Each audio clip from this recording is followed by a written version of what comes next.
I've been here since monitoring this thing. He can't walk, he can't stand. This is my traditional wedding. This is my wife's wedding. Evidence. You, everybody here, you are alive. AIT is watching.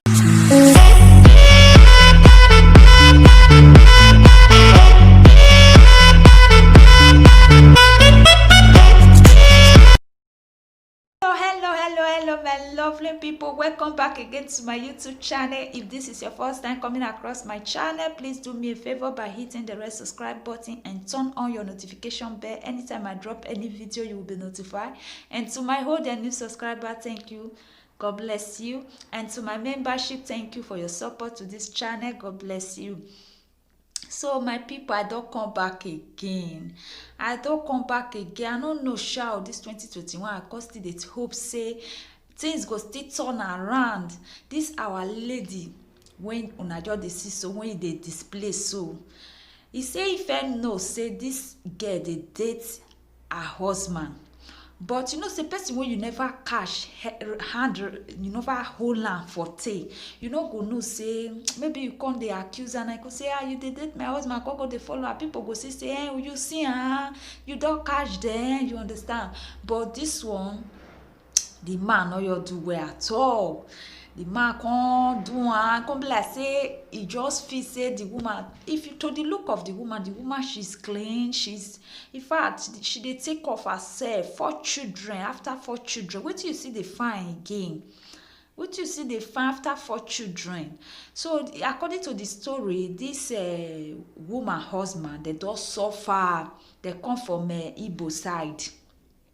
Why they're based in Port Harcourt. So I work against you people. This is I to work against you people. I did not do anything to my husband. Whatever the inflation, whatever witchment, whatever the station, even all the my husband to anime, even what to anime. How am I manipulation? Did my husband? I don't mind. This guys will speak on me, work against them. Anything they do this time, they put them to work. Now still co-worker now now see they play all these bankers. Now so their matter be now so their matter be bankers, especially women. Now so their matter be they go they corner your husband like saying another thing. Anyway, not be that one what make me talk, but waiting make me really talk about this video. Be saying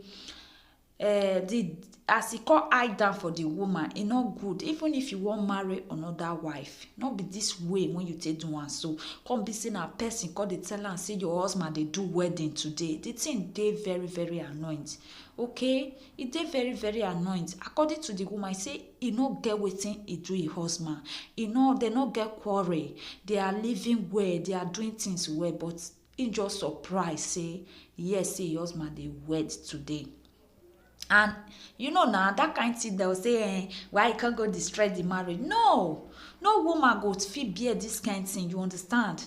No woman at all go fit bear this kind of thing unless that woman not love your husband. Unless the woman not love your husband, go say, man, you're resty, make I not go. No woman, even if you not love them, as far as you don't born for her, no woman go bear her. You understand? Now the woman take go bossing where therefore they do the marriage. Say like the marriage cannot hold. A lot of people they hold the woman. And they see one man, they say he go slap her, the other one they tell her not try and my dear, the woman is fighting for her rights. He don't reach way be say our girls. Before man go, even if that man lie for you say, I not get wife. To you know guy go take una the date now for long. Now say una the date for long. No how when men they not happy pretend to. Now only women you go see say they not go even like make them mess for where their man dey if they date. But married the entire house finish. That house. Now they will call the mess. As when they date, they not agree mess. But if you don't marry them, now they will yes say that they mess. You understand? But men, even if that day now you follow and riches, if you want mess, you go mess for your present. You know, you go say, this one not your get shame, but it expose itself for you. So you know if it tell say this man before na call date this time. Say una no na call date this time. you no notice say he don't get wife. Na lie you talk.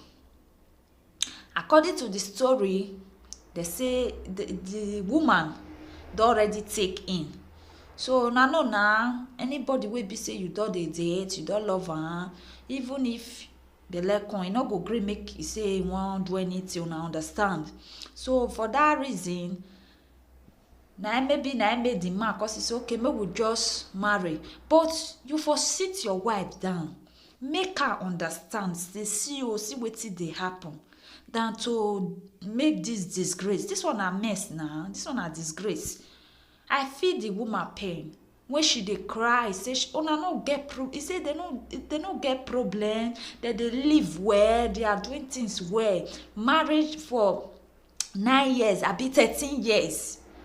Now you won't come put tears for her. One at the suffer. Now make me they talk about if people men they suffer that day, they carry dango they picture, they carry a come and one woman carry a come. If now wheelbarrow boy now break your heart like that, you go carry a picture couple for social media say wheelbarrow boy break your heart to you not get affair together, he not agree, he don't break your heart. Because say dango ten a person where they know in name. All of the world enter. All of them was save picture, all of them was save video. If in case it break their heart, they go break a come out. Mona, as in, walk according to your way. Okay, Mona, they walk according to our way. This 2021, if you date boy before say 4 years, 5 years, you know shake body to marry, my dear sister, move ahead. Look for your kind of person where you will feel still be with. You know me say you must marry that kote pikin before you go know say you want become a wife. You know me say you go marry person husband before you want become wife. I don't know some women they just choose to become second wife. I don't really understand. I beg this 2021, may everybody, if you be gay, I dey tell you, face your relationship, make it work. Face your relationship, make it work. Mona do marry. No depend on one man go give me, another one go give me. Women, they do business. They do things. They do things. A lot of women now, they don't want to work, they don't want to do anything. They just depend on man give me. No. Anyway, it is well. For me, I feel the pain of this woman. According to her, he said they not get quarrel. This one not be say he never divorce her. He do traditional marriage. He do white wedding for the woman. Woman, wait, don't born 4 children for you. Okay, my lovely people, if you know you are new to this channel, please subscribe to this. Okay, always subscribe to this channel so that you go dey get more detail. Okay, so to my subscriber, to my viewer, to my full membership, God bless you. So make I drop the video, make una watch when the woman they talk. So I beg, if they look for better waist trainer, baby teens, male fashion, contact this number. I do post something on my status. Bye for now. I did not do anything to my husband. Whatever the inflation, whatever you witch me, whatever the station, even